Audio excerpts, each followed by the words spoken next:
മൂകം കരോതി വാചാലം പങ്കും ലംഘയതേ ഗിരിം യത്കൃപാതമഹം വന്ദേ പരമാനന്ദമാധവം. ഭഗവാൻ ഇതുവരെ പറഞ്ഞ പരമമായ തത്വത്തെ അഥവാ ജ്ഞാനത്തെ ഉപസംഹരിച്ച് പറയുകയാണ് 28-ാമത്തെ അധ്യായത്തിൽ. ജ്ഞാനത്തിൻ്റെ സാരം 28-ലും ഭക്തിയുടെ സാരം 29 അധ്യായത്തിൽ പറയുന്നു. പറയാണ്, നമുക്ക് പറ്റുന്ന ഏറ്റവും വലിയൊരു അബദ്ധം മറ്റുള്ളവനിലേക്ക് നോക്കലാണ്. മറ്റുള്ളവൻ്റെ കുറവും കൂടുതലും നോക്കുക, കാണുക, അത് പറയുക, ചർച്ച ചെയ്യുക. അതിലെന്താ സംഭവിക്കണേ? സ്വാർത്ഥം നഷ്ടപ്പെടുന്ന പറയണതർത്ഥം. എന്താ സ്വാർത്ഥം?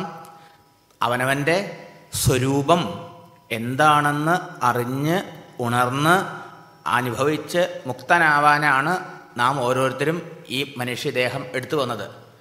അപ്പം എന്താവും? പരസ്വഭാവകർമാണി യപ്രശംസതി നിന്ദതി സ ആശു ഭ്രശ്യതേ സ്വാർത്ഥാത് അസതി അഭിനിവേശത. മറ്റുള്ളവനെ കാണാൻ പോകുമ്പോൾ തന്നെ എന്തായി? നാം സത്യത്തെ വിട്ടു. നമ്മെ ദേഹമായിട്ട് കാണുമ്പോഴാണ് വേറൊരാളെ ദേഹമായിട്ട് കാണുന്നത്. വേറൊരാളെ ദേഹമായി കാണുമ്പോഴാണ് അയാളുടെ ഗുണദോഷങ്ങളൊക്കെ നമ്മൾ കാണാനും ചിന്തിക്കാനും പറയാനും ഒക്കെ ഇടവരുന്നത്. അപ്പം എന്താവും? നാം സത്യത്തിൽ നിന്ന്, സ്വരൂപത്തിൽ നിന്ന് അകന്നകന്നകന്ന് പോയിക്കൊണ്ടേയിരിക്കും. അതുകൊണ്ട് ഉദ്ധവരെ, മറ്റുള്ളവരുടെ സ്വഭാവത്തെയോ സ്വഭാവത്തിനനുസരിച്ചുള്ള പ്രവൃത്തികളെയോ ഒരിക്കലും സ്തുതിക്കരുത്, നിന്ദിക്കരുത്. ഇവിടെ വസ്തു പലതില്ലല്ലോ. ഒരേ ഒരു പരമാത്മ ഭഗവാൻ തന്നെ പ്രകൃതി പുരുഷന്മാരായി രണ്ടായി പിരിഞ്ഞ് അതാണ് ഈ സമസ്ത പ്രപഞ്ചവുമായിരിക്കുന്നത്. എന്നിട്ട് എന്ത് ചെയ്യണം? ലോകേ ചരതി സൂര്യവത്, സൂര്യനെപ്പോലെ ലോകത്ത് സഞ്ചരിക്കണം എന്നാണ്. അതെന്താ? സൂര്യൻ ഈ ലോകത്തിലുള്ള എല്ലാത്തിനെയും കാണുന്നുണ്ട്, പ്രകാശിപ്പിക്കുന്നുണ്ട്. പക്ഷേ സൂര്യന് അവരെന്ത് ചെയ്താലും, നമ്മളിപ്പോൾ ഭാഗവതം നടത്തിയോണ്ട് സൂര്യന് സന്തോഷമില്ല, അപ്പുറത്ത് കൊലപാതകം നടത്തിയോണ്ട് സൂര്യന് യാതൊരു സങ്കടവും ഉണ്ടോ? സൂര്യൻ അതിലൊട്ടാതിരിക്കണം. ഇതുപോലെയാണ് നമ്മുടെ ഓരോരുത്തരുടെയും സ്വരൂപം, ആത്മതത്വം. നമ്മുടെ ചിതാകാശത്തിൽ എല്ലാ പൊന്തി വരുന്നതായ സങ്കല്പങ്ങളെയും ചിന്തകളെയും അനുഭവങ്ങളെയും ഒക്കെ സാക്ഷി രൂപേണ നിന്ന് പ്രകാശിപ്പിച്ചുകൊണ്ടിരിക്കുന്നതേ ആ ആത്മസ്വരൂപത്തിന് യാതൊന്നും സംഭവിക്കണില്ല അത്രയും. അതുകൊണ്ട് ആ ആത്മസ്വരൂപത്തിൽ പ്രപഞ്ചമേ ഇല്ലേ. മനസ്സിൻ്റെ തലത്തിലേക്ക് നമ്മൾ ഇറങ്ങി വരുമ്പോഴാണ്, ചിന്തയുടെ തലത്തിലേക്ക് ഇറങ്ങി വരുമ്പോഴാണ് ഈ പ്രപഞ്ചമുള്ളൂ എന്നർത്ഥം. ഒരു എന്താ പറയുക, ഒരു സ്ഫടികത്തിലൂടെ നമ്മൾ ഒരു പ്രകാശരശ്മി കടത്തിവിട്ടാൽ 7 നിറം കാണും, വിബ്ജിയർ അല്ലെങ്കിലോ ഈ 7 നിറമില്ല. ഇതുമാതിരി ഈ മനസ്സെന്ന സ്പൃശത്തിലൂടെ നോക്കുമ്പോഴാണ്, ചിന്തകളിലൂടെ മനോബുദ്ധികളിലൂടെ നോക്കുമ്പോഴാണ് പ്രപഞ്ചമുള്ളൂ. മനോബുദ്ധികളെ അധിവർത്തിച്ചാൽ, ചിന്തകൾക്കപ്പുറത്തേക്ക് പോയാൽ പ്രപഞ്ചമില്ല. ദിവസവും ഉറക്കത്തിലത്തെ അനുഭവം. ചിന്തകളടങ്ങി മനസ്സടങ്ങിയ പ്രപഞ്ചാനുഭവം എവിടെയാ? ഇല്ലല്ലോ. അപ്പോൾ ഒരാൾ ചിന്തകളുടെ സാക്ഷിയായിരിക്കുന്ന ആ ആത്മസ്വരൂപത്തിലേക്ക് തൻ്റെ ശ്രദ്ധയെ ചിന്തകളിൽ നിന്ന് ഉയർത്തി ആ സാക്ഷിബോധവുമായി ഐക്യം പ്രാപിക്കുമ്പോൾ, ആ മനസ്സിൽ ജയിക്കുമ്പോൾ അയാൾക്ക് പ്രപഞ്ചാനുഭവമില്ല. സാധാരണക്കാരന് ഉറക്കത്തിലും ജ്ഞാനികൾക്ക് സമാധിയിലും ഇതനുഭവം. ആ സത്യം ആണ് നാം ഓരോരുത്തരും ബോധിക്കേണ്ടത്, സാക്ഷാത്കരിക്കേണ്ടത് എന്നർത്ഥം. അതിന് തടസ്സമാണ് ബാക്കിയെല്ലാം എന്ന് പറയാൻ. അതൊന്ന് മാത്രമേ ഉള്ളൂ. ആ ആത്മതത്വത്തിൽ വേറെ യാതൊരു വസ്തുവില്ല എന്നർത്ഥം. ഇടയ്ക്കിടയ്ക്കിടയ്ക്ക് പലതായി തോന്നുന്നു. അതെങ്ങനെയാണ്? ഭഗവാൻ പറയണു, ഒരു സ്വർണം പല പല പല ആഭരണങ്ങളായിട്ട് കാണപ്പെടുന്നു. ആഭരണങ്ങൾ ഉണ്ടാവണമെന്നും എന്താ? സ്വർണം. ആഭരണങ്ങൾ ഉരുകി കഴിഞ്ഞാലോ? സ്വർണം. അപ്പം ആഭരണങ്ങളായിരിക്കണതോ? മാല, വള എന്നൊക്കെ പല പേര് പറഞ്ഞ് പലയിടത്തും നമ്മൾ അണിയും ഉപയോഗിക്കും. പക്ഷേ അത് സ്വർണം അല്ലാതാവുന്നുണ്ടോ? സ്വർണത്തെ വിട്ടാൽ ആ ആഭരണങ്ങൾക്ക് ഉണ്മയുണ്ടോ, നിലനിൽപ്പുണ്ടോ, അസ്തിത്വമുണ്ടോ? ഇതുപോലെയാണ് ഈ ബോധത്തെ കൂടാതെ ഈ പ്രപഞ്ചത്തിന് ഉണ്മയില്ലാത്തത്. നാം ഒരു വസ്തുവിനെ ബോധിക്കുന്നില്ലെങ്കിൽ ആ വസ്തു ഉണ്ടെന്ന് എങ്ങനെ പറയാൻ കഴിയും? ചിന്തിക്കൂ. ബോധത്തിലാണ് പ്രപഞ്ചം. ഈ അഖണ്ഡ ബോധമാണ് പരമാത്മ ഭഗവാൻ. ആകാശം പോലെ സർവ്വവ്യാപിയായിരിക്കുന്ന ആ അഖണ്ഡബോധത്തിലാണ് ഈ മുഴുവൻ ജഗത്തും നിൽക്കുന്നത്. അതിനെ കൂടാതെ ജഗത്തില്ല. അത് തന്നെയാണ് ജഗതാകാരേണ പ്രകാശിക്കുന്ന നൃത്തം.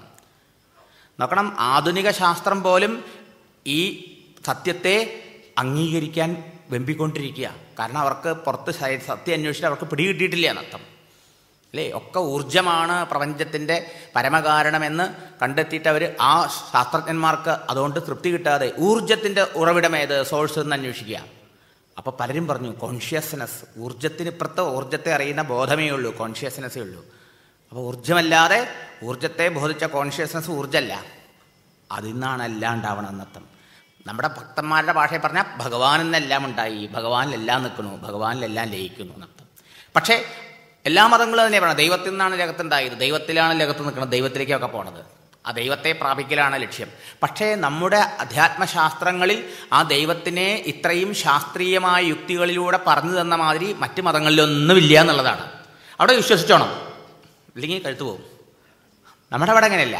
നിങ്ങൾ ചിന്തിക്കും തോറും കൂടുതൽ കൂടുതൽ സ്പഷ്ടമായി വ്യക്തമായി മനസ്സിലാവും. ആ ഈശ്വരൻ്റെ അനുഭവം വേറെ എവിടെയെങ്കിലും ഒരു ലോകത്തിൽ പോയിട്ടല്ല, പിന്നെയോ അവനവനിൽ തന്നെയാണ്, തൻ്റെ തന്നെ സ്വരൂപനിഷ്ഠയാണതെന്നർത്ഥം. സ്വധാമഗമനം, ഭഗവാന്റെ സ്വധാമഗമനം സ്വരൂപഗമനമാണ്, സ്വരൂപപ്രാപ്തിയാണെന്നർത്ഥം. അത് നമ്മൾക്ക് ഓരോരുത്തർക്കും സാധിക്കേണ്ടതാണ്. അതുകൊണ്ടാണ് ഉദ്ധവർ ചോദിച്ചില്ലേ ഭഗവാനെ, അവിടുത്തെ പിരിഞ്ഞ് എത്രയോ കാലമായി അവിടുത്തെ നിഴല് പോലെ സഹചാരിയായ അനുഗമിച്ച എന്നെ എങ്ങനെ അവിടുന്ന് പിരിഞ്ഞു പോകും? അവിടുന്ന് പിരിഞ്ഞു പോകാം, അവിടേക്ക് വിഷമമില്ല, പക്ഷേ എനിക്ക് അവിടുത്തെ പിരിഞ്ഞ് ഒരു നിമിഷം നേരം പോലെ ഇരിക്കാൻ കഴിയില്ല എന്ന്. അപ്പോൾ ഭഗവാൻ വേണമെങ്കിൽ ആ ഗരുഡൻ്റെ പുറത്ത് ഉദ്ധവനെ വേണമെങ്കിൽ കൊണ്ടുപോകാമായിരുന്നു, ശരിയല്ലേ? പക്ഷേ ഭഗവാൻ കൊണ്ടുപോയില്ല. ഇനി കൊണ്ടുപോകാനാവില്ല, സത്യം പറഞ്ഞാൽ കൊണ്ടുപോകാനാവില്ല. കാരണം ഓരോരുത്തരുടെയും സ്വരൂപമായിട്ടാണ് ഭഗവാൻ ഇരിക്കണത്. അപ്പോൾ അവിടേക്ക് എങ്ങനെ ഒരാൾക്ക് വേറൊരാളെ കൊണ്ടുപോവുക? ഒരു ഗുരുവിനും ഒരു ശിഷ്യനെ കൊണ്ടുപോകാൻ പറ്റില്ല, ഒരു ഭഗവാനൊരു ഭക്തനെയും കൊണ്ടുപോകാൻ പറ്റില്ല. പിന്നെയോ അങ്ങോട്ട് പോകാനുള്ള മാർഗം പറഞ്ഞു തരാനേ പറ്റുള്ളൂ എന്നർത്ഥം. ഇപ്പോൾ ആരംഭിച്ചതിന് എന്താ പറഞ്ഞത്?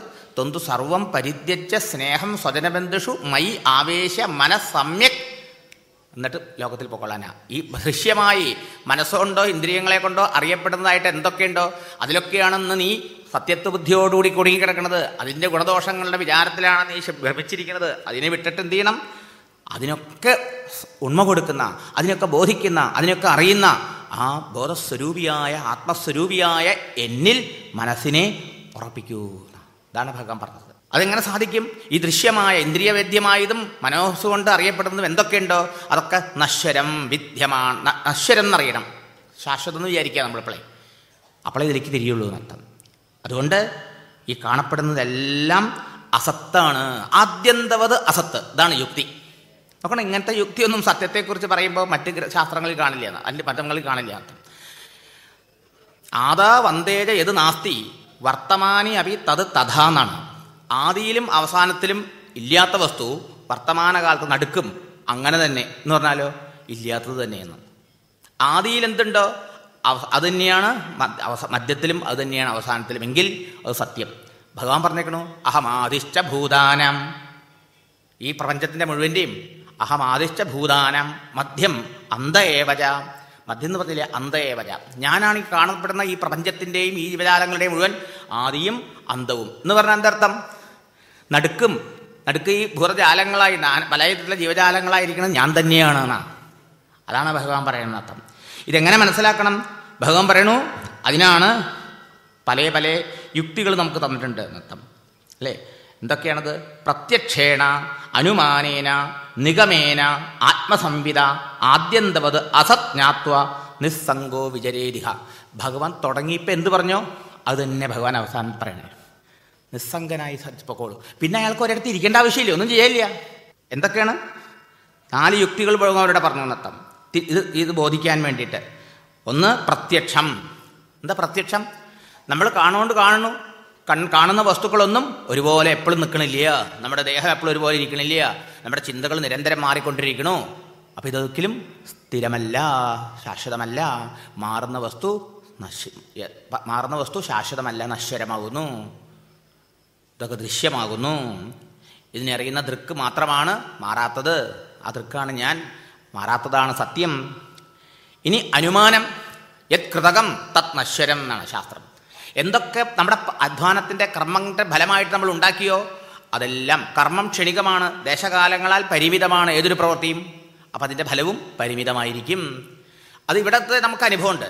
ഇതുപോലെ തന്നെയാണ് പുണ്യകർമ്മങ്ങൾ ചെയ്ത് കിട്ടുന്ന സ്വർഗാദിലോകങ്ങളും, അതുപോലെ നശ്വരം. ഇത് അനുമാനം. പിന്നെയോ വേദം, ആഗമം. വേദങ്ങൾ പറയണു എന്താ? ഈ കാണപ്പെടുന്ന സമസ്ത ജഗത്തും പരമാത്മസ്വരൂപമാകുന്നു, ബ്രഹ്മസ്വരൂപമാകുന്നു. സർവം ഖലു ഇദം ബ്രഹ്മ നേഹ നാനാസ്തി കിഞ്ചന. ഇവിടെ നാനാ ന അസ്തി, പലത് ഇല്ലവേ ഇല്ല. ഉള്ളതെന്താ? ഒന്ന് മാത്രം, ബ്രഹ്മം മാത്രം, പരമാത്മ മാത്രം, ഭഗവാൻ മാത്രം എന്ന് പറയണു. ശരിയല്ലേ? ഇപ്പം നമുക്കിവിടെ എത്ര കസേരയിട്ട് നോക്കൂ, എത്ര കസേരകൾ അവിടെ കുറേ ഇട്ടിട്ടുണ്ട്, കുറേ അവിടെ മടക്കി വെച്ചിട്ടുണ്ട്. ഈ കസേരകളൊക്കെ എന്താ? നേഹ നാനാസ്തി കിഞ്ചന. ഇവിടെ കുറേ കസേര ഇല്ലവേ ഇല്ല. ഇവിടെ ഉള്ളത് എന്താ? പ്ലാസ്റ്റിക് മാത്രം. പ്ലാസ്റ്റിക് യുഗമാണ് ഇപ്പോൾ, അല്ലേ? അപ്പോൾ സർവം പ്ലാസ്റ്റിക് മാത്രം. പ്ലാസ്റ്റിക് ഏവ സത്യം നമുക്ക് വേണമെങ്കിൽ പറയാം, അല്ലേ? മൃത്തികേത്യവ സത്യം.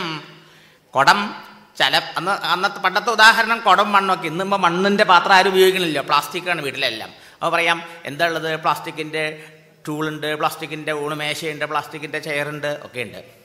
അപ്പോൾ ഇതൊക്കെ എന്താണ്? ചെയറ്, ഡെസ്ക്, സ്റ്റൂളെന്നൊക്കെ പറഞ്ഞാൽ എന്താ? വാചാരംഭണം, വാക്ക് കണ്ട് പറയുന്ന വാക്വിലാസം അറിയാൻ വേണ്ടിയിട്ട് പറയണം നമ്മൾ. നാമധേയം, അതെന്താണ്? പേര്, ആ വസ്തുവിനിട്ട പേര്. അത് വികാരമുള്ളതാ, മാറുന്നതാ, നശിക്കുന്നതാ. പക്ഷേ ഏതാണ് ആ രൂപത്തിലിരിക്കുന്നത്? ഡെസ്കായും സ്റ്റൂളായും ബെഞ്ചായിട്ടും ഒക്കെ ഇരിക്കുന്നത് അത് പ്ലാസ്റ്റിക്. അപ്പോൾ ഈ ഉദാഹരണത്തിൽ പ്ലാസ്റ്റിക്കാണ് സത്യം, ശരിയല്ലേ? ഇവിടെയോ ബ്രഹ്മം സത്യം, ജഗന്മിഥ്യ. ജഗന്മിഥ്യ എന്ന് പറയുമ്പോൾ ആൾക്കാർ ഇല്ലാത്തതെന്നാണ് ധരിച്ചത്. ഇല്ലാത്തതെന്നല്ല അർത്ഥം, കാണും, ഉപയോഗത്തിലുണ്ടാവും, പക്ഷേ അനുനിമിഷം മാറിക്കൊണ്ടിരിക്കുന്നത്, നശ്വരം എന്നർത്ഥം. ഇതാണ് ആത്യന്തികമായിട്ടുള്ള നർത്ഥം. ഇന്ന് ബ്രഹ്മം എന്ന് പറയുന്നത് എന്താണ്? ബോധം. സ്പഷ്ടമായി മനസ്സിലാക്കണം. ഈ പ്രപഞ്ചമുണ്ട് എന്ന് ഏതൊരു ബോധത്താൽ നാം അറിയുന്നുവോ ആ അറിവാണ്, ആ ബോധമാണ് സത്യം. ജ്ഞാനം അനന്തം ബ്രഹ്മാണ്. ജ്ഞാനമാണത്, ബോധമാണത്, അറിവാണത്, കോൺഷ്യസ്നെസ് ആണത്. അത് മാറുന്നതേയില്ല, അത് സത്യം. അതെപ്പോഴും 3 കാലത്തും ഒരുപോലെയുണ്ട്. 3 കാലത്തും മാറാതെ നിഷേധിക്കപ്പെടാതെ നിലനിൽക്കുന്നതാണ് സത്യം. എന്തിനൊക്കെ നമ്മൾ ബോധിക്കുന്നു അതൊക്കെ മാറണം, ശരിയോ? ഏതൊരു ബോധത്താൽ ഇതിനൊക്കെ ബോധിക്കുന്നു അത് മാറുന്നില്ല. അതാണ് നമ്മുടെ സ്വരൂപമെന്നാണ് നാം ബോധിക്കേണ്ടത്, സാക്ഷാത്കരിക്കേണ്ടത്. വേദവാക്യം ഇപ്പോൾ പ്രത്യക്ഷേണ അനുമാനേന നിഗമേന ആത്മസംവിത. അവനവൻ്റെ അനുഭവജ്ഞാനം, അവനവന് അനുഭവമുണ്ട്. അജ്ഞാനികൾക്ക് അനുഭവം ഉറക്കത്തിലും, ജ്ഞാനികൾക്ക് അനുഭവം സമാധിയിലും, ഇല്ലേ? പലതില്ല എന്നുള്ളത് നമുക്ക് അനുഭവം. ഭാര്യയും കുട്ടിയും എല്ലാവരും കൂടി ഒരുമിച്ച് കിടന്നുറങ്ങി, വാലക്കടച്ച് ഭദ്രമായിട്ട് കിടന്നുറങ്ങി. ഉറങ്ങണ വരെ വാതിലൊക്കെ നല്ലോണം കുറ്റിയിട്ടല്ലേ നീ? മാലയൊക്കെ അവിടെ തലേൻ്റെ ചോട്ടിൽ വെച്ചില്ലേ ഊരിയിട്ട്? കള്ളന്മാരും എല്ലാവരും വന്നാലേ ഒക്കെ ചോദിച്ചു, ഒക്കെ ഭദ്രാക്കി വെച്ചു. കിടന്ന് കുറുക്കം വയ്ക്കാൻ തുടങ്ങിയാലോ? എവിടെ ഭാര്യ, എവിടെ ഭർത്താവ്? അവിടെ കള്ളം വന്നാൽ അറിയോ? അതിൽ എടുത്തുകൊണ്ട് പോയി അറിയോ? ഇല്ലല്ലോ, ഇല്ല, നാനാ ഇല്ല, ശരിയല്ലേ? അപ്പം ഇതെല്ലാം മായ എന്ന് പറഞ്ഞാൽ, മായയുടെ കളി എന്ന് പറഞ്ഞാൽ എന്താണ്? മനസ്സിൻ്റെ കളിയാണ് നൃത്തം. നഹ്യത്തി അവിദ്യ മനസോതിരിക്ത മനോഹി അവിദ്യ എന്ന് ഭവബന്ധ ഹേതു എന്ന് വിവേക ചൂടാമണിയിലെ ആചാര്യസ്വാമികൾ. മായ തന്നെ നമ്മുടെ മനസ്സായിട്ടിരിക്കണം നൃത്തം. അതിൻ്റെ കളികളാണിതെല്ലാം.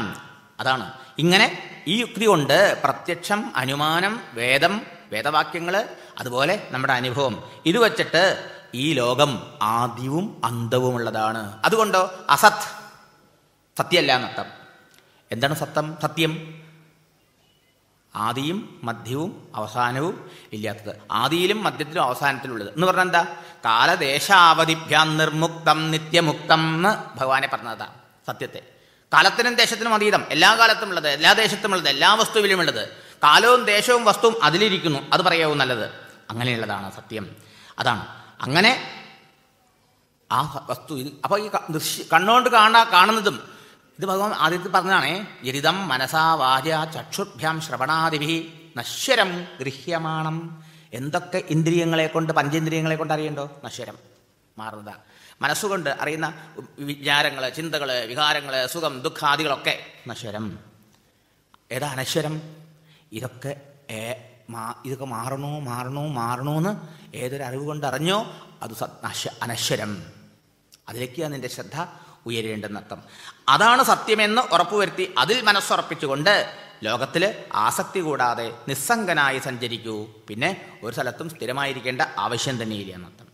ഇതാണ് പരമമായിട്ടുള്ള സത്യം ഭഗവാൻ ഉപദേശിച്ചു കൊടുത്തതെന്നർത്ഥം. ഈ സാക്ഷാത്കാരമാണ് ജീവിത ലക്ഷ്യം. ഈ സാക്ഷാത്കാരത്തിനാണ് ഭഗവാൻ ഉദ്ധവനെ പിന്നീട് അയച്ചതും ബദരികാശ്രമത്തിലേക്ക് എന്നർത്ഥം. അപ്പോൾ പിന്നെ ആർക്കാണ് ഈ ബന്ധം, സംസാരം, ദുഃഖം എന്നൊക്കെ ഒരു ചോദ്യം ഉദ്ധവൻ ചോദിക്കുന്നുണ്ട് നമുക്കൊക്കെ വേണ്ടിയിട്ട്. ശരീരം ജഡമല്ലേ, ഈ മേശ പോലെ. ഈ കസേര, നമ്മളിരിക്കുന്ന കസേരയ്ക്ക് ഒരു ജീവനില്ല. അതുകൊണ്ട് നമ്മളതിന് എത്ര നേരം ഇരുന്നാലും അതിന് വിഷമമില്ല, നമ്മളോട് എനിക്ക് പോകാൻ പറയില്ല. എന്നാൽ നമ്മുടെ മേൽ ഒരു സഞ്ചിയാണ് നിങ്ങൾ തോളിക്കിട്ടത്. ആ സഞ്ചി കുറച്ച് നേരം കഴിഞ്ഞാൽ താഴെ ഇറക്കി വെക്കണ്ടേ?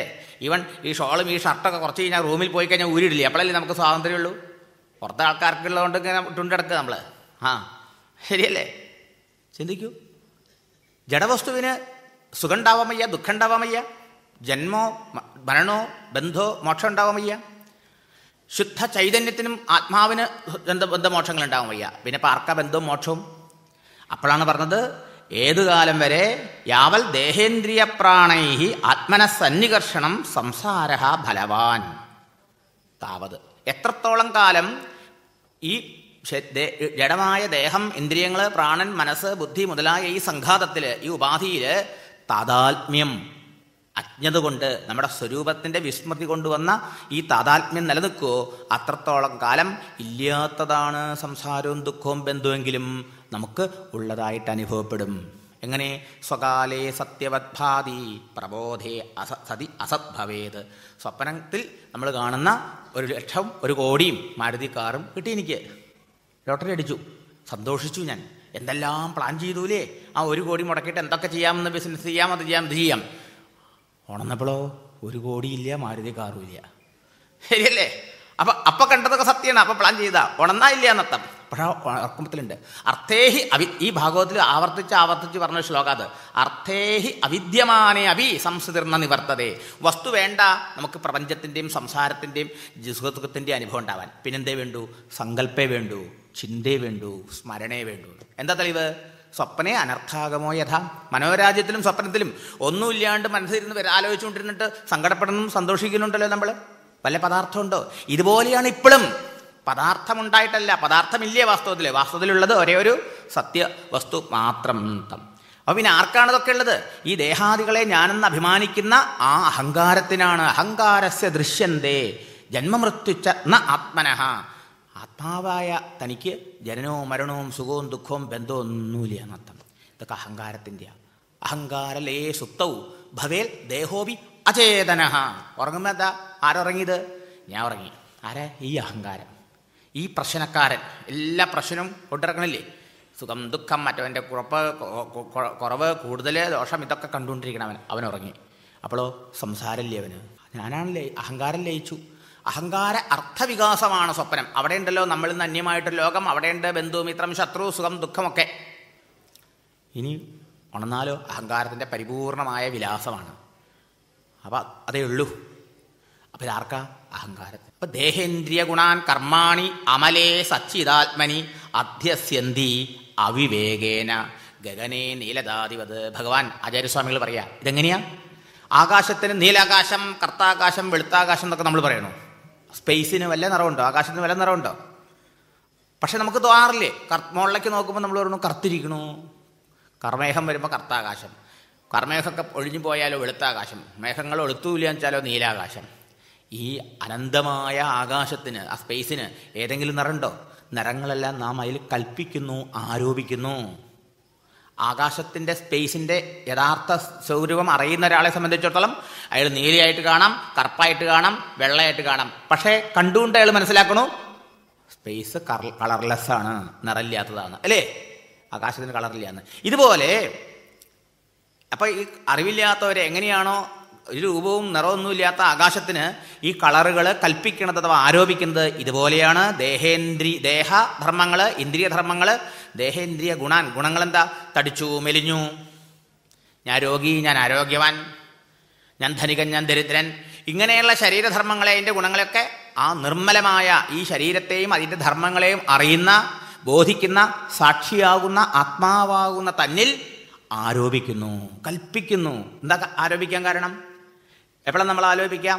നമ്മുടെ നാട്ടിലൊക്കെ ആരോപണം വരാറുണ്ട്. ഇന്നത്തെ കാലത്തിൽ ഏത് സജ്ജനത്തെയും വഷളാക്കി മീഡിയയിലൊക്കെ കൊണ്ടിട്ട് 10 ദിവസം ജയിലിലിടാൻ ഒരു വിഷമമില്ല. ഇന്നത്തെ നിയമം അങ്ങനെയാ അല്ലേ? അത് കഴിഞ്ഞ് പിന്നെ എൻക്വയറി കണ്ടക്ട് ചെയ്ത് അവർ പ്രൂവ് ചെയ്യണമല്ലോ അവർ ശുദ്ധാണെന്ന്. ശരിയല്ലേ? അപ്പോൾ ഒരാളെക്കുറിച്ച് ആരോപണം വന്നാൽ എന്താ ചെയ്യുക?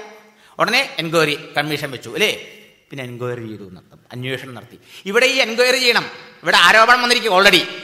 നോക്കൂ, ഇപ്പം ഞാൻ ജീവനാകുന്നു, ഞാൻ ഇന്നയിടത്തെയാകുന്നു, ഇന്നാളുടെ മകനാകുന്നു, ഇന്നാളുടെ മകനാകുന്നു, ഭാര്യയാകുന്നു, ഭർത്താവാകുന്നു, അച്ഛനാകുന്നു, അമ്മയാകുന്നു, പെണ്ണാകുന്നു, എന്തൊക്കെയാ, ഞാൻ സ്വാമിയാകുന്നു, ഞാൻ ആസാമിയാകുന്നു, എല്ലാം ഞാൻ ഇന്ന ജാതിയാകുന്നു, ഇന്ന ധർമ്മം, ഇന്ന വർണ്ണമാകുന്നു.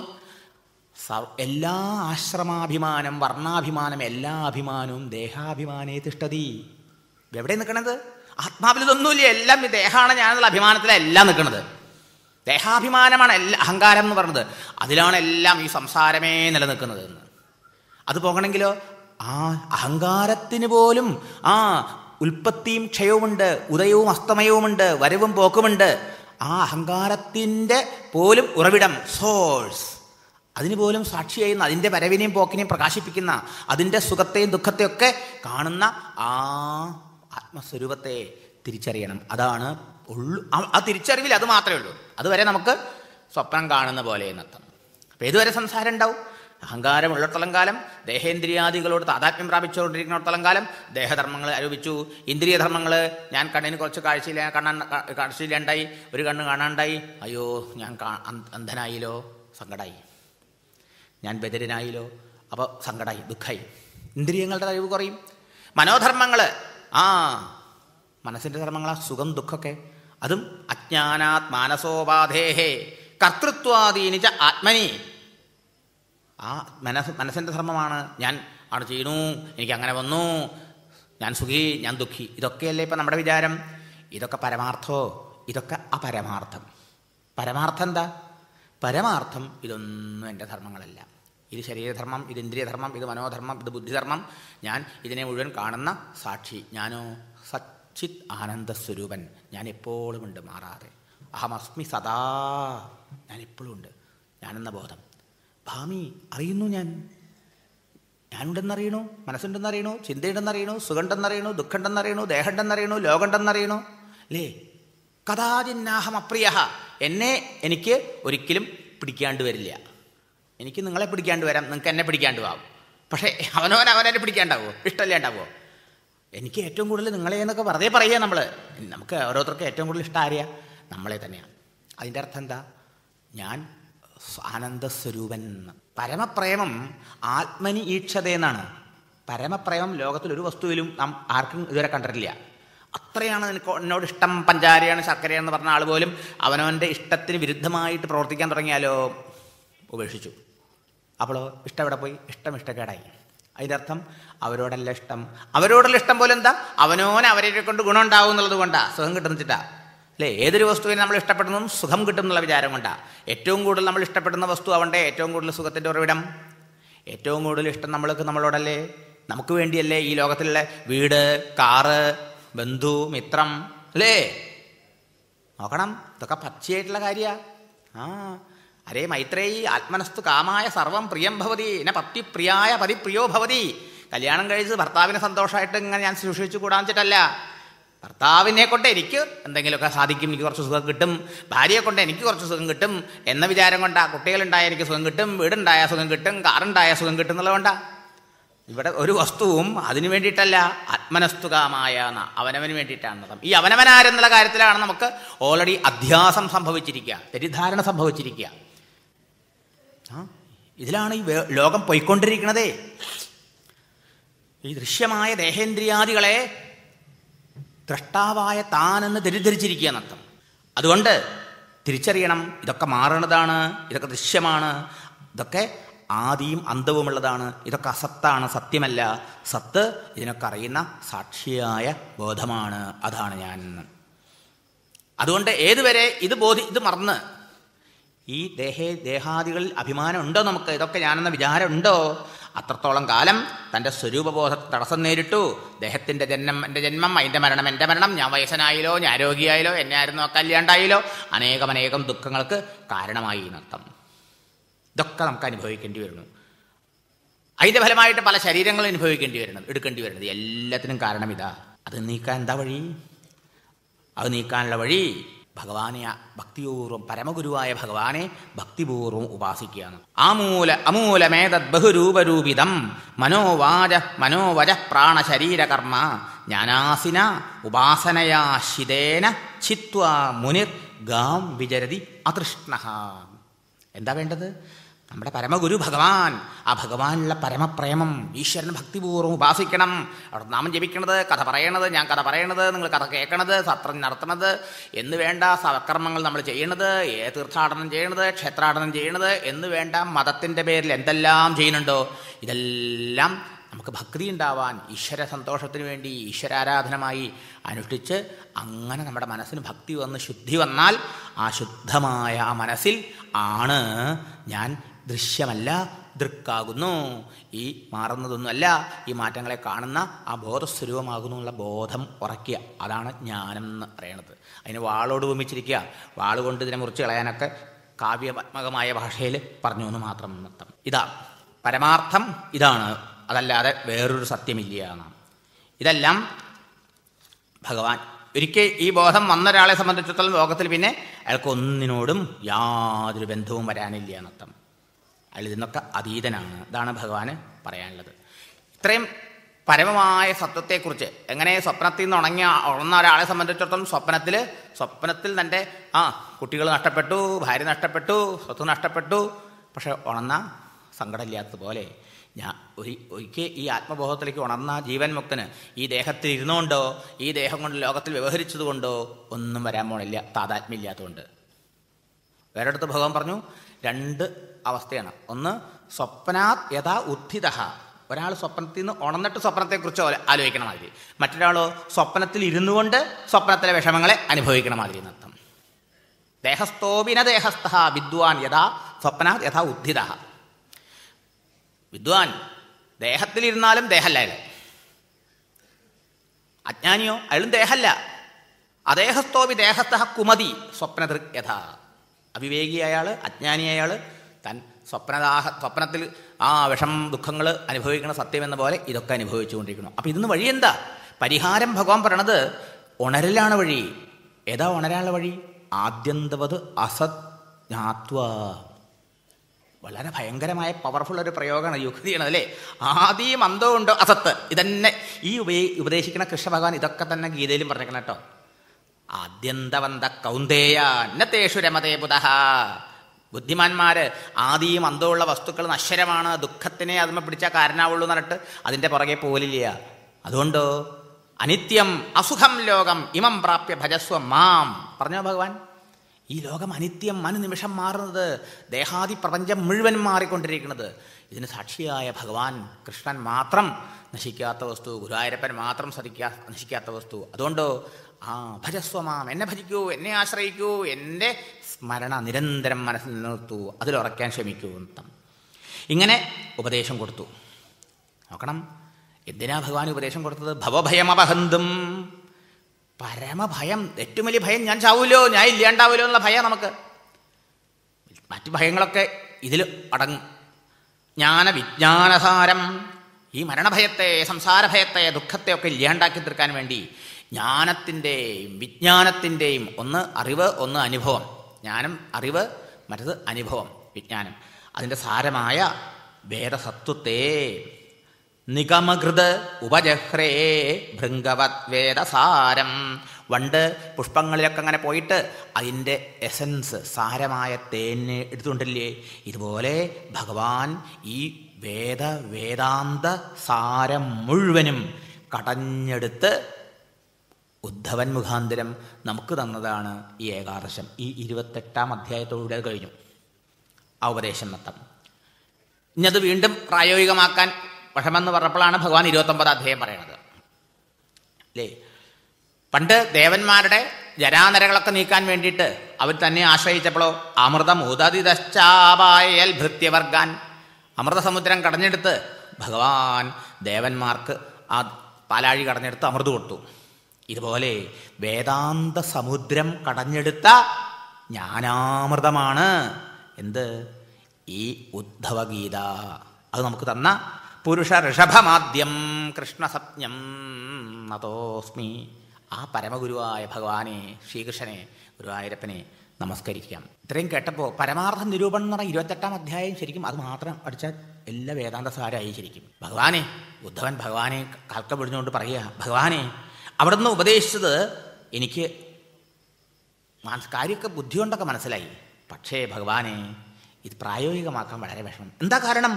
മനസ്സിന് പരിപൂർണമായ ജയം ഉള്ള ആൾക്കാർക്കല്ലേ ഈ പ്രാപഞ്ചിക വസ്തുക്കളെ സത്യമല്ലെന്ന് ബോധ്യം വന്ന, അതിൽ വിരക്തി വന്ന ആൾക്കാർക്കല്ലേ ഇത് എളുപ്പാവുക. നമുക്ക് പറയാൻ എളുപ്പമല്ലേ ഈ ചിന്ത ഇതൊക്കെ നശ്വരാണ്, ചിന്തകളിൽ നിന്ന് ചിന്തയെ ചിന്താസാക്ഷിയിലേക്ക് ഉയർത്തു എന്നൊക്കെ പറയാൻ എളുപ്പം അല്ലേ? പക്ഷേ ഇതിങ്ങനെ പറയണ മാതിരി ഇങ്ങനെ എടുക്കാൻ പറ്റണ, ഫിസിക്കലായി എടുക്കാൻ പറ്റുന്ന ഒരു വസ്തുവാ അല്ലല്ലോ. ചിന്തകൾ ഇങ്ങനെ ഒഴുകി ഒഴുകി വരിക, നമ്മൾ നോക്കിയിരിക്കുമ്പോൾ നമ്മളെ കൊണ്ട് ചിന്ത എവിടേക്കൊക്കെ പോവാണ് സവാരിക്ക് വേണ്ടിയിട്ട്. ജപിക്കാതിരിക്കുമ്പോൾ, പൂജിക്കാതിരിക്കുമ്പോൾ, ധ്യാനിക്കാതിരിക്കുമ്പോൾ ഒക്കെ നല്ലോണം നമുക്ക് അനുഭവം അല്ലേ? 5 മിനിറ്റ് കൊണ്ട് ജപം തീർക്കണം, അല്ലെങ്കിൽ 15 മിനിറ്റ് കൊണ്ട് പൂജ തീർക്കണം എന്ന് പറഞ്ഞ് ഇരുന്നിട്ട് അവിടെ എത്ര നേരെ, അരമണിക്കൂർ നേരെ എവിടേക്കോ കൊണ്ടുപോയി പൂജ ഉണ്ടായതുമില്ല, ജപം ഉണ്ടായതുമില്ല. ശരിയല്ലേ? എവിടേക്കൊക്കെ പോവുക ചിന്തകൾ വന്നിട്ട് നിർത്താം. അതാണ് മനോജയം സാധിച്ചിട്ടില്ല. സുദുശ്ചരാമി മാമന്യേ യോഗചര്യാമനാത്മനഃ. ഭഗവാനെ വേണ്ട പോലെയുള്ള മനോനിയന്ത്രണം, ഇന്ദ്രിയ നിയന്ത്രണം ഇതൊക്കെ സാധിക്കാത്ത ഒരാളെ സംബന്ധിച്ചിടത്തോളം ഭഗവാനെ ഇതൊക്കെ വളരെ വളരെ വിഷമം. അപ്പോൾ ഭൂരിപക്ഷം വരുന്ന നമ്മളൊക്കെ ഈ ഉദ്ധവൻ പറയണ കൂട്ടത്തിൽപ്പെടുന്നവരാ. വിരക്തസേവ തത്വജിജ്ഞാസ യോഗ്യത മതാന. ശാസ്ത്രം വളരെ ക്ലിയറാ.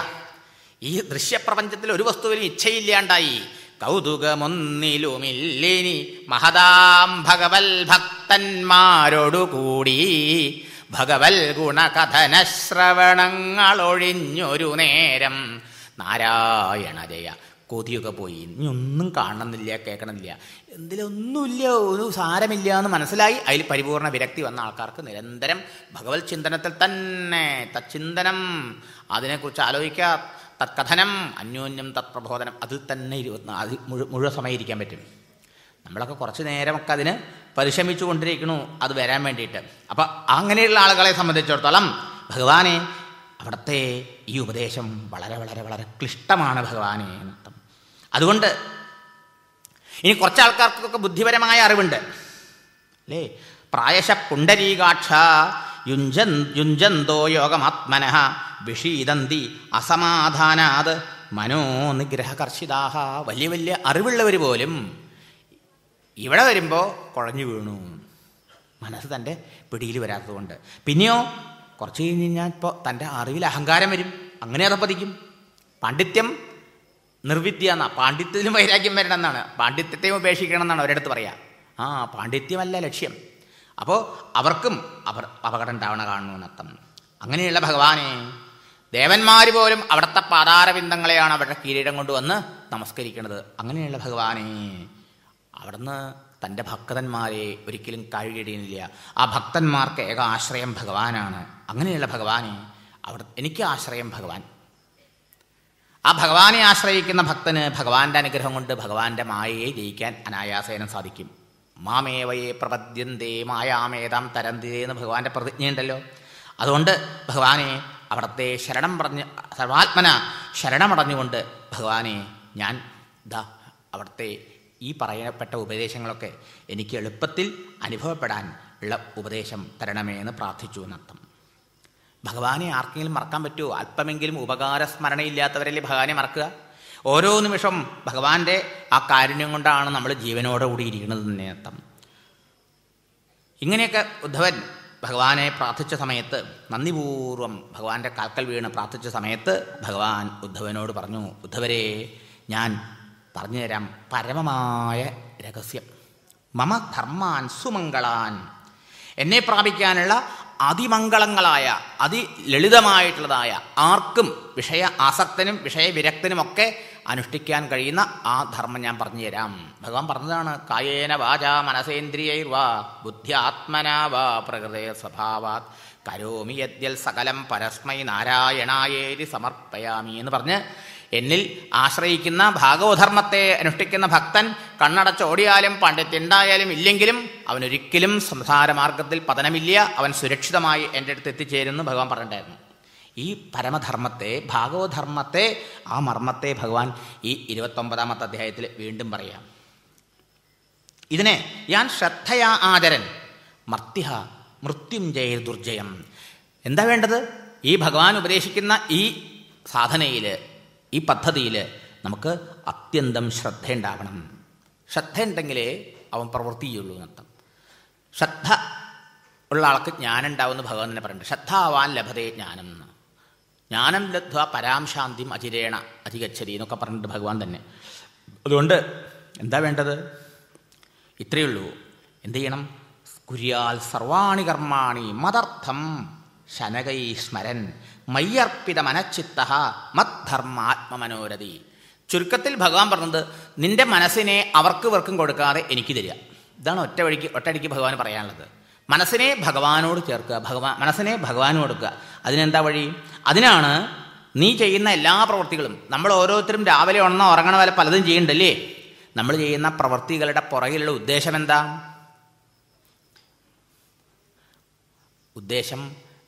ഉദ്ദേശം ഭഗവാനെ കിട്ടലാവണം. ഉദ്ദേശം ഭഗവാന്റെ സന്തോഷമാവണം. അതുകൊണ്ട് ഭഗവാൻ പറഞ്ഞു, എൻ്റെ പ്രീതിക്ക് വേണ്ടി ഭഗവാൻ സന്തോഷിക്കണം എന്നുള്ള നിലയിൽ ഭഗവാൻ സ്വാമി, ഞാനൊരു ഭൃത്യൻ, സ്വാമി ഭൃത്യൻ ന്യായേന.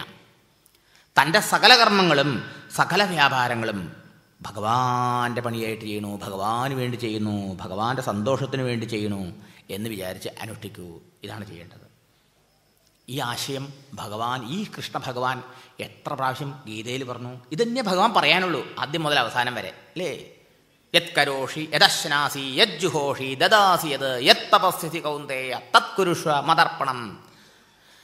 ഭൗതികമായ എന്തെങ്കിലും ലാഭത്തിനോ നേട്ടത്തിനോ വേണ്ടി ചെയ്യാതെ എൻ്റെ ഭഗവാന്റെ സന്തോഷം എന്ന് വിചാരിച്ച് ചെയ്യൂ. എല്ലാത്തിനും ഒരു പുറകിലൊരു സങ്കല്പം ഉണ്ടല്ലേ? എന്ത് ചെയ്യുമ്പോഴും ഇതായിരിക്കണം നമ്മുടെ പ്രവൃത്തിയുടെ പുറകിലുള്ള സങ്കല്പം. എൻ്റെ ജീവിതമേ തന്നെ ഭഗവാന് വേണ്ടിയിട്ട്, ഭഗവാനെ സേവിക്കാൻ വേണ്ടി, ഭഗവാനെ കിട്ടലാണ് ഏറ്റവും വലിയ ലാഭം എന്ന് ബോധത്തോടു കൂടി അങ്ങനെ ചെയ്യൂ. ഇത് നമ്മൾ ചെയ്യാൻ തുടങ്ങിയാൽ നമ്മുടെ ജീവിതം ശുദ്ധമാകും. ആദ്യം മുതൽ അവസാനം വരെ ഭഗവാൻ പറഞ്ഞിട്ടുള്ളത് യാതൊന്നു ചെയ്വതു നാരായണാർച്ചനകൾ. ശരിക്കും പറഞ്ഞു കഴിഞ്ഞാൽ ഇത് അനുഷ്ഠിക്കാത്തത് കൊണ്ടാണ് നമുക്ക് സമാധാനം കിട്ടാത്തത്. നമ്മൾ പണിയെടുക്കുന്നുണ്ട്, രാവും പകലും ഇല്ലാതെ ചോര നീരാക്കി പണിയെടുക്കുന്നുണ്ട്. പക്ഷേ ആ കർമ്മങ്ങൾ ഭഗവാന്റെ സന്തോഷത്തിന്, ഭഗവാന്റെ പ്രീതിക്ക്, ഭഗവാന് വേണ്ടിയിട്ട് എന്ന് വിചാരിച്ച് ചെയ്യണില്ല എന്നുള്ള കൊണ്ട് തന്നെ കുഴപ്പമുണ്ടാവണേ. ഇതിനാണ് കർമ്മയോഗം എന്നൊക്കെ ഗീതയിൽ ഭഗവാൻ ഒരധ്യായം പറഞ്ഞത്. അസൽ ആലോചിച്ച് നോക്കൂ. ഭഗവാനോടുള്ള പ്രേമുണ്ടെങ്കിലേ, ഭഗവാനെ ലക്ഷ്യമാക്കിയാലേ, ഭഗവാനെ അർപ്പിച്ചുകൊണ്ട്, ഭഗവാനെ വിചാരിച്ചുകൊണ്ട് അങ്ങനെ ചെയ്യാൻ കഴിയുള്ളൂ. പിന്നെ നീ ആരുടെ ആചാരങ്ങളെയാണ് പിന്തുടരേണ്ടത്? ഭഗവാൻ പറഞ്ഞു, പൂർവ്വവാസനയ്ക്കനുസരിച്ച പ്രകൃതേർ സ്വഭാവാത് എന്ന് ആദ്യമേ ഭാഗവത് ദേഹാസം തുടങ്ങിയപ്പോൾ തന്നെ പറഞ്ഞിട്ടുണ്ട്. ഭാഗവതധർമ്മത്തിൽ ഓരോരുത്തരും അവരവരുടെ പൂർവ്വവാസനയ്ക്കനുസരിച്ച് ഇപ്പം വന്ന് പറഞ്ഞേക്കണു അല്ലേ? ചിലപ്പോൾ സാത്വിക വാസന, ചിലപ്പോൾ രാജസവാസന, ചിലപ്പോൾ താമസവാസന, ഇങ്ങനെ പലതരത്തിലുള്ളതായ വാസനകൾ നമുക്കുണ്ടാവാം. അതിനനുസരിച്ച് ചെയ്യുന്ന പ്രവൃത്തികളൊക്കെ നമുക്ക് അതിന് കുറേ കഥകൾ പറഞ്ഞു തന്നു. ദേവന്മാരിൽ, സാത്വിക ഗുണമുള്ളതായ ദേവന്മാരിൽ ഭക്തന്മാരുണ്ടായിരുന്നു അല്ലേ? സാത്വിക ഗുണമുള്ളതായ ഭക്തന്മാരായ ദേവന്മാർ, രാജസ ഗുണമുള്ളതായിട്ടുള്ളത് അവർ അസുരന്മാരെന്ന് പറഞ്ഞു. അങ്ങനെയുള്ളവരുണ്ട്. അതെ, വൃത്രാസുരൻ, ബാണാസുരൻ, ഇങ്ങനെയുള്ള ഭക്തന്മാരൊക്കെ ചെയ്തിട്ടില്ലേ? ഉണ്ട്. പിന്നെയോ കുറച്ചൊക്കെ സത്വഗുണമുണ്ട്, കുറച്ചൊക്കെ രജോ ഗുണമുണ്ട്, തമോ ഗുണമുണ്ട്. ഇതിൽ പെട്ടുകൂടി കഴിയുന്നതായ മനുഷ്യരായ ആൾക്കാർ, മനുഷ്യരിൽ തന്നെ എത്രയോ എത്ര ആൾക്കാരുണ്ട് അല്ലേ? അക്രൂരൻ, സുധാമാവ്, ശ്രുതദേവൻ, ഇങ്ങനെയൊക്കെയുള്ള ഭക്തന്മാരുടെ കഥ ഭാഗവത്തിൽ ഇതിനകം ദശമസ്കന്ധത്തിൽ കണ്ടു കഴിഞ്ഞിരിക്കുന്നു. ഇങ്ങനെയുള്ള ഓരോ മനുഷ്യരും എങ്ങനെയാണ് ഭഗവാനെ അർപ്പിച്ചുകൊണ്ട് ആരാധിച്ചുകൊണ്ട് കഴിഞ്ഞത്, അങ്ങനെ ചെയ്യണം. പിന്നെ പുണ്യദേശങ്ങളെ ആശ്രയിക്കൂ. ഭക്തന്മാർ താമസിച്ചിട്ടുള്ളത്, ഭഗവത് ഭക്തന്മാർ തപസ് ചെയ്തിട്ടുള്ളത്, അങ്ങനെയൊക്കെയുള്ള പുണ്യസ്ഥലങ്ങളുണ്ടല്ലോ. ദേശാൻ പുണ്യാൻ ആശ്രയേത. ദേവാസുര മനുഷ്യേഷു മത്ഭക്താചരിതാനിത. മനുഷ്യർ, ദേവന്മാർ, അസുരന്മാർ, ഇതിൽ തന്നെ നല്ലവരുണ്ട്. ഭക്തന്മാരായ ആൾക്കാർ, സദ്ധർമ്മം അനുഷ്ഠിച്ചവർ, അവരൊക്കെ ഓരോ സന്ദർഭത്തിൽ അനുഷ്ഠിച്ചത് എങ്ങനെയോ അതുമാതിരി അനുഷ്ഠിക്കൂ, അവരവരുടെ വാസനയ്ക്കനുസരിച്ച്. പിന്നെ ഭക്തന്മാരോടുകൂടി ചേർന്ന് നാമസങ്കീർത്തനം നിരന്തരം ചെയ്യാനർത്ഥം. ഗീത വാദിത്ര ഘോഷ, ഭഗവാന്റെ ക്ഷേത്രങ്ങൾ പണിയുക. കാരയേൽ ഗീത നൃത്യാദ്യൈർ മഹാരാജ വിഭൂതി. മഹാരാജാവിനെ പൂജിക്കുന്ന രീതിയിൽ ഭഗവാനെ വിശിഷ്ടമായി ക്ഷേത്രങ്ങൾ പണിയുക, ഇടിഞ്ഞു പൊളിഞ്ഞ ക്ഷേത്രങ്ങളുടെ നേരെയാക്കുക, അവിടെ ഉത്സവങ്ങൾ നടത്തുക ഭക്തന്മാരോടുകൂടി.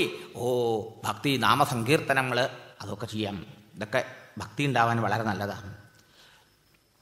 പിന്നെ ഭഗവാൻ ആകാശം പോലെ എങ്ങും നിറഞ്ഞിരിക്കണു. മാമേവ സർവഭൂതേഷു ബഹി അന്തഃ അപാവൃതം ഈക്ഷേത ആത്മനിജ ആത്മാനം യഥാഖം അമലാശയ. എങ്ങനെയാണ് ഞാൻ യഥാഖം? ആകാശം എങ്ങനെയാണോ ഈ ഹോളിൻ്റെ ഉള്ളിലുണ്ട്, ഈ ഹോളിൻ്റെ വെളിയിലുണ്ട്, സർവത്ര നിറഞ്ഞിരിക്കുന്നു. നമ്മുടെ ഓരോരുത്തരുടെയും ഉള്ളിലുണ്ട്, നമ്മുടെ ഓരോരുത്തരുടെയും വെളിയിലുണ്ട് അല്ലേ? വാസ്തുവിൽ ഈ ഉപാധി വെച്ചിട്ട് ശരീരം വെച്ച് ഈ ഹോൾ വെച്ചിട്ട് നമ്മൾ പറഞ്ഞു അകത്ത് പുറത്ത് എന്ന്. വാസ്തവത്തിൽ ആകാശം അകത്തോ പുറത്തോ? അതോ ആകാശത്തിൽ ഈ ബിൽഡിങ്ങും ഹോളും ഒക്കെ നമ്മളൊക്കെ ഇരിക്കണോ? ആകാശത്തിലല്ലേ എല്ലാം.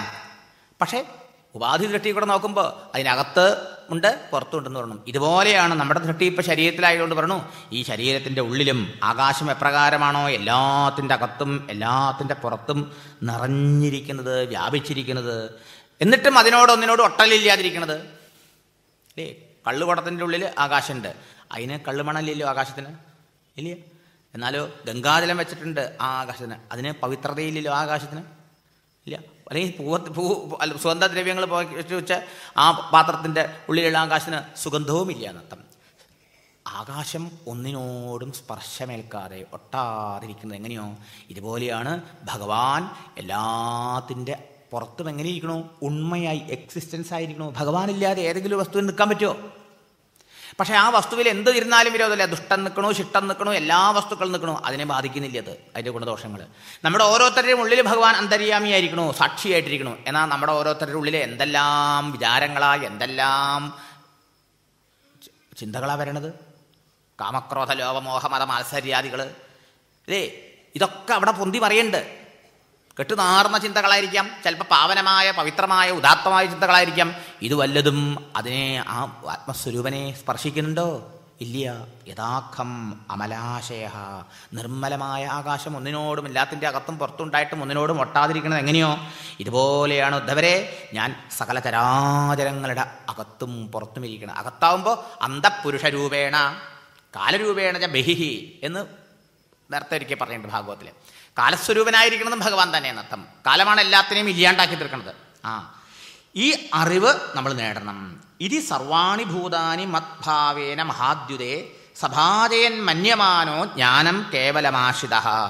ഈ അറിവിലാണ് നാം ഓരോരുത്തരെയും നോക്കേണ്ടത്.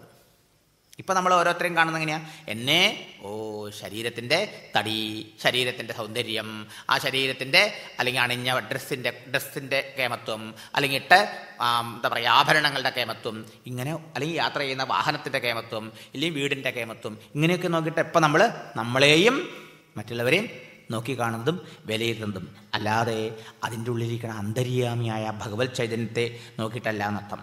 അതുകൊണ്ട് ഈ ഏകമായ അറിവിനെ, അതായത് എല്ലാ വസ്തുക്കളുടെ അകത്തും പുറത്തും എങ്ങനെയാണോ സർവവ്യാപകമായ ഏകമായ ആകാശം നിറഞ്ഞിരുന്നിട്ടും അതിനോട് ഒന്നിനോടും പറ്റില്ലാതെ, ഒട്ടലില്ലാതെ, ചേർച്ചയില്ലാതെ, സംഘമില്ലാതെ ഇരിക്കുന്നത്, ഇതുപോലെയാണ് ഈ കാണപ്പെടുന്ന സമസ്ത ചരാചരങ്ങളിലും എന്നിലും ആ പരമാത്മ ഭഗവാൻ അന്തര്യാമി രൂപേണ നമ്മളിലും പുറത്ത് എല്ലാത്തിനും അസ്തിത്വ രൂപേണ ഉണ്മ കൊടുത്തുകൊണ്ടും നിറഞ്ഞിരിക്കുന്നു. അതിനെ ഒരു ഗുണവും ഒരു ദോഷവും ഒരു സുഖവും ഒരു ദുഃഖവും ഒരു പാപവും ഒരു പുണ്യവും യാതൊന്നും ബാധിക്കുന്നില്ല. ആ ഭഗവത് സ്വരൂപത്തെ ഓരോന്നിലും കാണണം. ഈ അറിവിനെ ആശ്രയിച്ചിട്ടാണ് സകല ചരാചരങ്ങളെ നമ്മൾ നോക്കേണ്ടത്. അങ്ങനെ വരുമ്പോഴോ എല്ലാ ചരാചരങ്ങളിലും ഈ അന്തര്യാമി രൂപേണ ഇരിക്കുന്ന എന്നെ കാണും. അങ്ങനെ വരുമ്പോഴോ ആരോടും വെറുപ്പില്ല, ദ്വേഷമില്ല, നിന്ദയില്ല, വലിയവൻ ചെറിയവൻ എന്നുള്ള ഇന്ന് കാണുന്ന ഡിഫറൻസും ഡിവിഷനും ഉണ്ടാവില്ല എന്നർത്ഥം. ഇതൊക്കെ ഉണ്ടാവുന്ന എപ്പോഴാണ്? ഭേദബുദ്ധി ഉണ്ടാവുന്നതൊക്കെ ഈ ഉപാധിയുടെ ദേഹദൃഷ്ടി കൂടെ നോക്കുന്ന സമയത്താണ്. ഇങ്ങനെ എല്ലാത്തിനെയും ഞാനായി കണ്ട് ആരാധിക്കൂ, ബഹുമാനിക്കൂ. ജ്ഞാനം കേവലമാശ്രിതഃ മദ്ഭാവേന. ഞാനതിനുള്ളത് എന്നെ കണ്ടുകൊണ്ട് ഭഗവത് ഭാവത്തോടുകൂടി സ്നേഹിക്കൂ, ബഹുമാനിക്കൂ, ആദരിക്കൂ. ബ്രാഹ്മണേ പുൽക്കസേ സ്ഥേനേ ബ്രഹ്മണ്യേ അർക്കേ സ്ഫുലിംഗകേ അക്രൂരേ ക്രൂരകേ ജൈവ സമദൃക് പണ്ഡിതോ മതഃ. എല്ലാ ചരാചരങ്ങളും ഈ ഉപാധിയുടെ വ്യത്യാസമാണ് നമ്മൾ പറയുന്നത് അല്ലേ? ഇപ്പോൾ ബ്രാഹ്മണൻ, ചണ്ടാളൻ, ഭക്തൻ, അഭക്തൻ, സൂര്യൻ, ചന്ദ്രൻ, തീപ്പൊരി, ക്രൂരൻ, ഇങ്ങനെയൊക്കെ പറയണത്. ഇതിലെല്ലാത്തിലും ഒരുപോലെ ഭഗവാൻ വസിക്കുന്നു. എല്ലാ വസ്തുവിലും ഉണ്മരൂപത്തിലില്ലേ ഭഗവാൻ? വാസനാത് വാസുദേവസ്യ വാസുദം ഭുവനത്രയം സർവഭൂതനിവാസോസി വാസുദേവ നമോസ്തുതേ. സർവഭൂതങ്ങളിലും വസിക്കുന്നവൻ അവൻ. സർവഭൂതങ്ങൾക്കും ഉണ്മ ആര് കൊടുക്കും? എല്ലാം ഇവിടെ ഉണ്ടെന്നല്ല നമ്മളറിയാം. ആ ഉണ്മ ഭഗവാൻ. എല്ലാ ഭൂതങ്ങളിലും അവനിരിക്കുന്നു. ജീവജാലങ്ങളിൽ ചേതനനായി, ബോധമായി, ചൈതന്യമായി, ആത്മസ്വരൂപമായിട്ട്. ഇങ്ങനെ എല്ലാത്തിലും ആ ഭഗവാനുണ്ടെന്ന് കാണാനും വേണം നമ്മുടെ മനസ്സിനൊരു സൂക്ഷ്മതയും ഒരു പക്വതയും ഒരു പരിശുദ്ധിയും. അതിനാണ് പറഞ്ഞത് എല്ലാ പ്രവൃത്തികളും അവനവൻ്റെ വാസനയ്ക്കനുസരിച്ച് ചെയ്യേണ്ടി വരുന്നതായ നല്ലതെന്നോ കെട്ടതെന്നോ ഒന്നും ഓർക്കാതെ എല്ലാ പ്രവൃത്തികളും കേവലം ഭഗവാന്റെ സന്തോഷം ഭഗവതാരാധനയായിട്ട് ചെയ്യൂ. അതോടൊപ്പം ഭക്തി സംവർദ്ധകങ്ങളായ പൂജാവിധാനങ്ങൾ, നാമസങ്കീർത്തനാദികൾ, ഭജനഗോഷ്ഠികൾ, ക്ഷേത്രദർശനം ഇതൊക്കെ ഏർപ്പെടുത്തുക. ഇതൊക്കെ കുറെ കാലം ചെയ്യുമ്പോൾ നമ്മുടെ മനസ്സിന് പക്വത വരും. ആ പക്വത വരുന്ന സമയത്ത് ആ സജ്ജനങ്ങളെ കിട്ടും. സജ്ജനങ്ങളിൽ നിന്ന് ആ ഭഗവാന്റെ വാസ്തവസ്വരൂപം ഇന്ന പ്രകാരമുള്ളതാകുന്നു. എൻ്റെ ഭഗവാൻ ഈ മൂർത്തിയിൽ മാത്രം, ഈ സ്ഥലത്ത് മാത്രം ഒതുങ്ങിയിരിക്കുകയല്ല. ഈ ഭഗവാനാണ് എല്ലാ ചരാചരങ്ങളുടെ അകത്തും പുറത്തും ആകാശമെന്ന പോലെ നിറഞ്ഞിരിക്കുന്നത് എന്ന് കണ്ട് എല്ലാവരെയും ഭഗവാനായി കാണുമ്പോൾ എന്തായി? സ്പർദ്ധ, അസൂയ, നരേഷു അഭീഷ്ടം, മദ്ഭാവം, എല്ലാത്തിലും ഈ ഭഗവത് ഭാവന വരുന്ന സമയത്തോ സ്പർദ്ധയില്ല, അസൂയയില്ല, ആരെയും നിന്ദിക്കില്ല, ഞാൻ വലിയവെന്നുള്ള അഹങ്കാരമില്ല. ഇതൊക്കെ ദോഷങ്ങളെ മനസ്സിൻ്റെ, ഇതൊക്കെ ഇല്ലാണ്ടായിത്തീരും. മറ്റുള്ളവർ നമ്മളെ പുകഴ്ത്തിയോ മറ്റുള്ളവർ നമ്മളെ പരിഹസിച്ചോ അതൊന്നും ശ്രദ്ധിക്കാണ്ടാവും നമ്മൾ. ആ നിന്ദ സ്തുതിയൊക്കെ അവർ കാണുന്ന ഈ ശരീരത്തിൻ്റെ ഇതൊട്ടാ പറയണത്. എന്നാലോ ഈ ആത്മസ്വരൂപത്തിന് നിന്ദ സ്തുതിയൊന്നും ഏൽക്കില്ലല്ലോ എന്ന് മനസ്സിലാക്കിക്കൊണ്ട് ആരെയും നിന്ദാസ്തുതികളെ വകവയ്ക്കാതെ ചണ്ടാളനായാലും ആശ്വചാണ്ടാള ഘോഘരം, ഉപാധി എന്തു ആവട്ടെ, ആ ഉപാധിയുടെ വലിപ്പച്ചെറുപ്പം നോക്കാതെ പശുവായാലും കഴുതയായാലും നായയായാലും ചണ്ടാളനായാലും ബ്രാഹ്മണനായാലും അവയിലൊക്കെ അധിവസിക്കുന്നത്, അതിലൊക്കെ അന്തര്യാമിയായിരിക്കുന്നത്, അവർക്കൊക്കെ ഉണ്മ കൊടുത്തുകൊണ്ടിരിക്കുന്നത് ഞാൻ ഭരിക്കുന്ന എൻ്റെ ഭഗവാനാകുന്നു, എൻ്റെ കൃഷ്ണനാകുന്നു എന്ന് കണ്ടുകൊണ്ട് വീണ് നമസ്കരിക്കൂ. ദണ്ഡം പോലെ നമസ്കരിക്കൂ. എന്തിനാ ഈ അനുഷ്ഠാനം? കാണാകുന്ന ചരാചര ജീവിയെ നാണം കൈവിട്ട് കൂപ്പി സ്തുതിക്കണമെന്ന് പൂന്താൻ ജ്ഞാനപ്പാനയിൽ. ഈ ദേഹാഭിമാനമാണ് സംസാര കാരണമെന്ന് ഭഗവാൻ തുടക്കത്തിലേ പറഞ്ഞു. ഇത് പറഞ്ഞിട്ടാണ് ഏകാദശത്തിലെ ആരംഭം തന്നെ, 10ാമത്തെ അധ്യായത്തിൽ. ദേഹാഭിമാനം സംസാര കാരണം. അതിനാണ് ദേഹത്തുനിന്ന് വേറിട്ട് ആത്മാവിനെ വേർതിരിച്ച് കിടന്ന ഉദാഹരണങ്ങൾ എത്രയെങ്കിലും പറഞ്ഞു അല്ലേ? സ്ഥൂല സൂക്ഷ്മ ശരീരങ്ങളിൽ നിന്ന് വേറിട്ട ആ ആത്മസ്വരൂപത്തെ ചൂണ്ടിക്കാണിച്ചിരുന്നു. എങ്ങനെ? ആ വിളക്ക് കത്തുമ്പോൾ വിളക്കിൻ്റെ തിരിയിലൂടെ പ്രകടമാകുന്ന അഗ്നി തിരിയല്ലാത്തതുപോലെ, ഈ ബൾബിലൂടെ പ്രകടമാകുന്ന കരണ്ട് ബൾബല്ലാത്തതുപോലെ, വിലക്ഷണ സ്ഥൂല സൂക്ഷ്മാ, സ്ഥൂലവും സൂക്ഷ്മമായ ദേഹത്തിന് വിലക്ഷണാണ് ആത്മാ. ഈക്ഷിത, എല്ലാത്തിനെയും കാണുന്നവൻ, ദൃക്കായിരിക്കുക. അത് തിരിച്ചറിയുമ്പോഴോ അതാണ് ദേഹാഭിമാനം നശിക്കാനുള്ള വഴി. ഇങ്ങനെയുള്ള അനുഷ്ഠാനം കൊണ്ട് ദേഹാഭിമാനം നശിക്കണം. അപ്പോഴേ നമുക്ക് ആ ഉത്കൃഷ്ട ഭാവന ഉറക്കുകയുള്ളൂ. അത്രയും. അപ്പോൾ ശരീരം കൊണ്ട് നമുക്ക് നമസ്കരിക്കാൻ മടിയുണ്ടാവും ആദ്യം. എന്നാലോ മനസ്സുകൊണ്ടെങ്കിലും നമസ്കരിക്കണം എന്നർത്ഥം. സർവഭൂതങ്ങളെയും മനസാ സർവഭൂതാനി പ്രണമേൽ ബഹുമാനയൻ ഈശ്വരോ ജീവകലയ പ്രവിഷ്ടോ ഭഗവാനിതി. ഇത് കപിലോപദേശത്തിൽ കപില ഭഗവാനായിട്ടും കൃഷ്ണ ഭഗവാൻ പറഞ്ഞു തന്നു. ഈശ്വരോ ജീവകലയാ പ്രവിഷ്ട, ഓരോന്നിലും ജീവനായിരിക്കുന്നത് ഭഗവാൻ തന്നെ എന്നറിഞ്ഞ് മനസാ ഏതാനി ഭൂതാനി, എല്ലാത്തിനെയും ഭഗവാൻ മനസ്സുകൊണ്ട് പ്രണമിക്കൂ. ഒരു പ്രാണിയെ നിന്ദിക്കാതിരിക്കൂ. എല്ലാം എൻ്റെ പ്രിയപ്പെട്ട ഞാൻ ഭജിക്കുന്ന, ഞാൻ ഏതെങ്കിലും ഒരു രൂപത്തിൽ ഭജിക്കേണ്ടെങ്കിൽ ആ ഭഗവാന്റെ, എൻ്റെ പ്രിയ ഭഗവാന്റെ നാനാരൂപങ്ങളാണ്.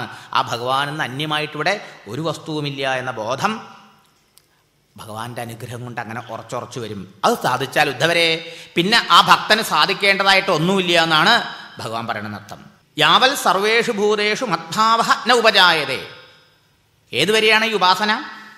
പറയണു ഉദ്ധവ, ഭഗവാന്റെ സ്വരൂപമാണ് ഈ കാണപ്പെടുന്ന സമസ്ത ജഗത്തും. ഭഗവാൻ എന്ന് വേറിട്ടിട്ട് ഇവിടെ യാതൊരു വസ്തുവുമില്ല. സർവവും ഭഗവന്മയമെന്നുള്ളതായ സാക്ഷാത്കാരമാണ് എല്ലാ സാധനകളുടെയും ലക്ഷ്യം. അത്രയെന്നർത്ഥം. അതുവരെ മനസ്സുകൊണ്ടും വാക്കുകൊണ്ടും പ്രവൃത്തി കൊണ്ടും ചെയ്യുന്നതെല്ലാം ഭഗവാന്റെ സന്തോഷത്തിനായി ഭവിക്കണം എന്ന ഭാവത്തോടുകൂടി ഭഗവതർപ്പണമായി നീ അനുഷ്ഠിക്കണം എന്നർത്ഥം.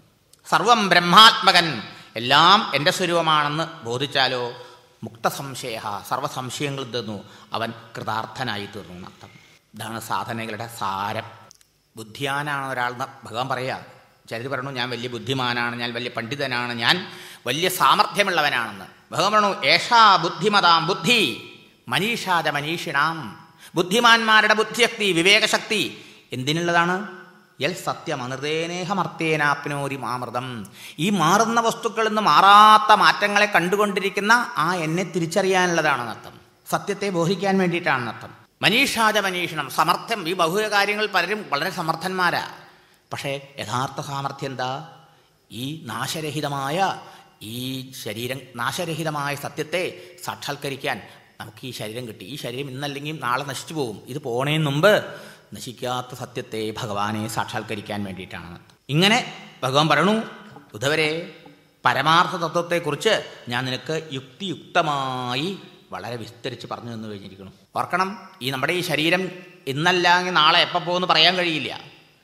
ഇത് പോകണേന് മുമ്പ് നമുക്ക് സാധിക്കേണ്ട ലാഭം ഈ ലൗകിക വസ്തുക്കളൊന്നുമല്ല, ലോകത്തിലൊരു നേട്ടമല്ല, നശിക്കാത്ത ഭഗവാനെ, സത്യത്തെ സാക്ഷാത്കരിക്കലാണ്. അതാണ് വിവേകത്തിൻ്റെയും സാമർഥ്യത്തിൻ്റെയും ഒക്കെ പരമമായ ഫലം.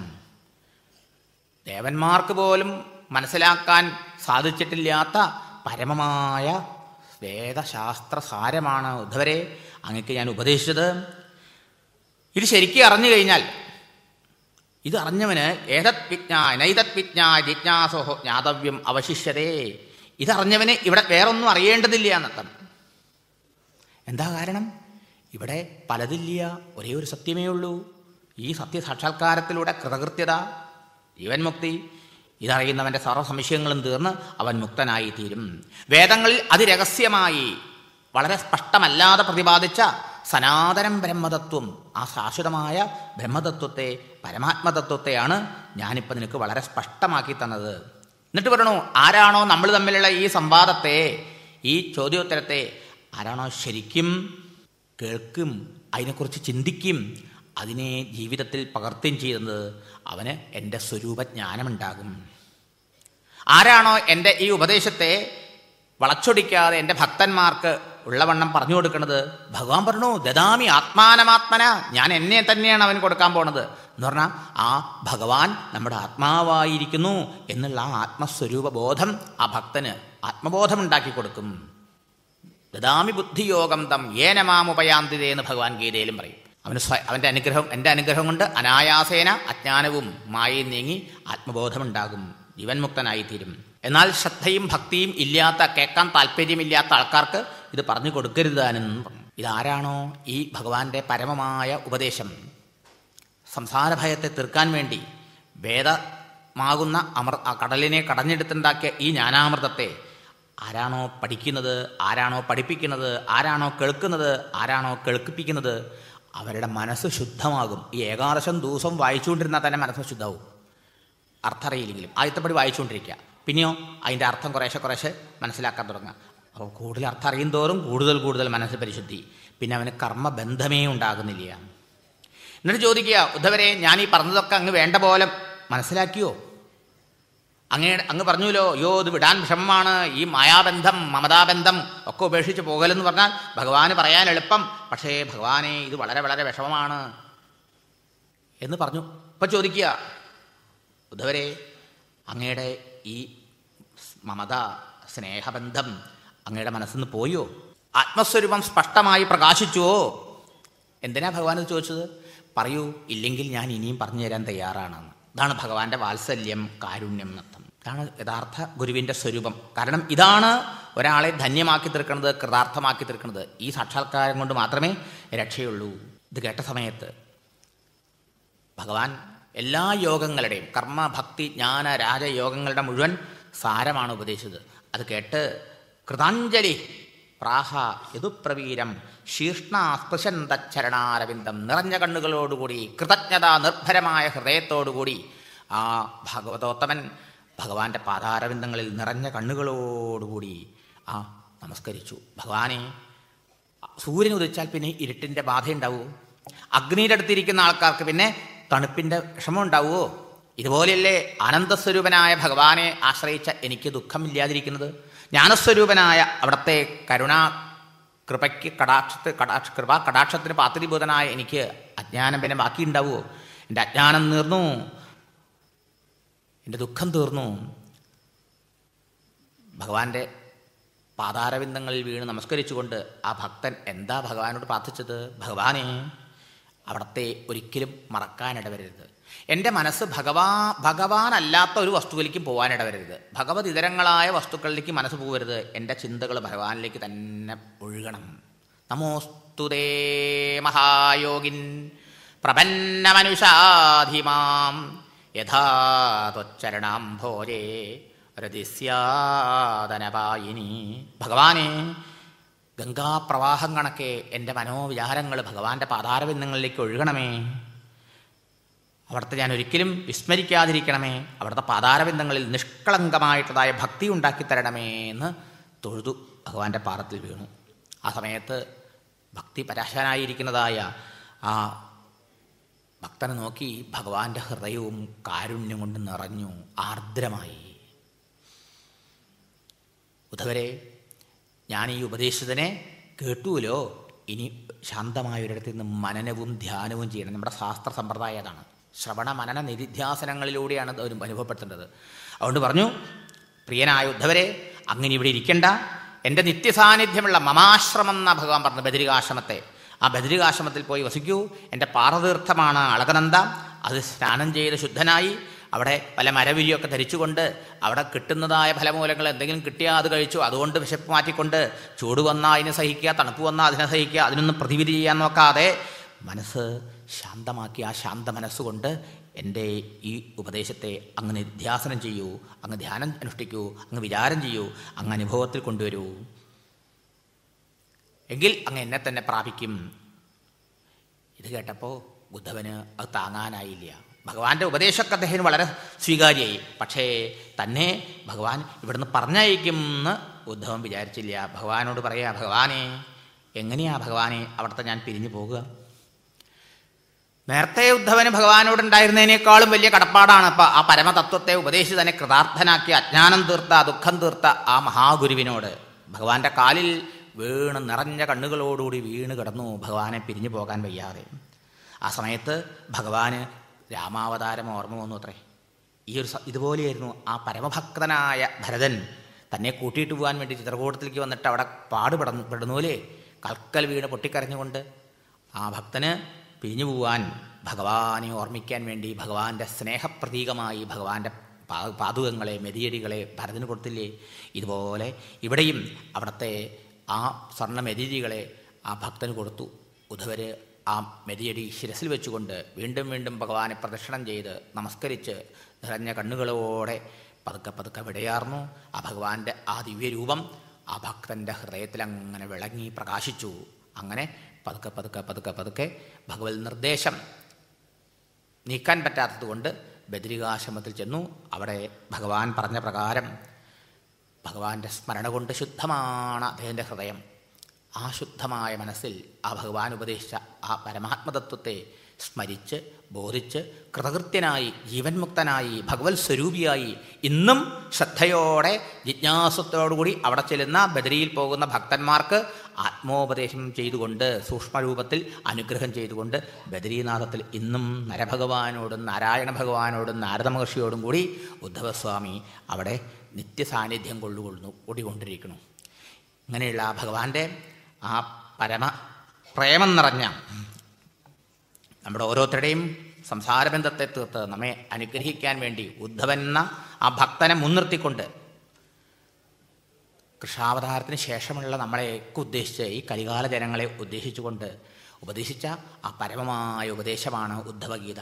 ഒന്നും കൂടി ആ ഭഗവാനെ നമസ്കരിച്ച് നമുക്കത് ഭഗവത് പാദം സമർപ്പിക്കാം. ഭവഭയമപഹന്തും ജ്ഞാനവിജ്ഞാനസാരം നിഗമകൃത് ഉപജഹ്രേ ഭൃംഗവത് വേദസാരം അമൃതമുദശ്ചാപായൽഭൃത്യവർഗാൻ പുരുഷഋഷഭമാദ്യം കൃഷ്ണസപ്ഞം നതോസ്മി. പരമപുരുഷനായ ഭഗവാന്റെ കാരുണ്യത്താൽ നമുക്ക് ഓരോരുത്തർക്കും അനേകമനേകം ഭാഗവത സപ്താഹങ്ങളും സത്രങ്ങളും നമ്മൾ പങ്കെടുക്കുന്നുണ്ട്. പ്രഭാഷണം ഞങ്ങളെപ്പോലുള്ളവരൊക്കെ ചെയ്യുന്നുണ്ട്, നിങ്ങളെപ്പോലുള്ളവരൊക്കെ കേൾക്കുന്നുണ്ട്, നിങ്ങളും ധാരാളം ആൾക്കാർ കേൾക്കണവരുണ്ട്. നമുക്ക് ഓരോരുത്തർക്കും ഇപ്പം ഭഗവാൻ ഇവിടെ അരുളി ചെയ്തതായ ആ ഗതി, സദ്ഗതി, സ്വരൂപപ്രാപ്തി, ആ ഭഗവത് പ്രാപ്തി, വൈകുണ്ഠപ്രാപ്തി ഉണ്ടാകാൻ ഭഗവാന്റെ കൃപയ്ക്കായി പ്രാർത്ഥിച്ചുകൊണ്ട് നമുക്കിവിടെ നിർത്താം.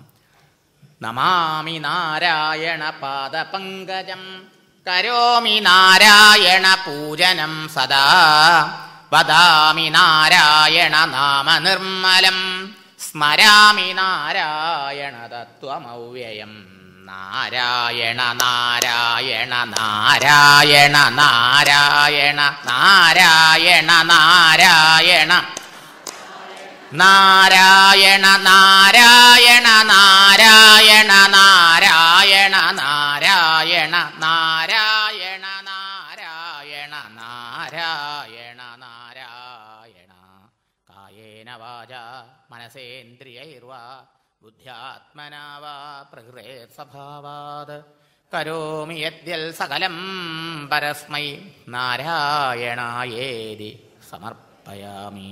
ഹരി ഓം തത്സത്.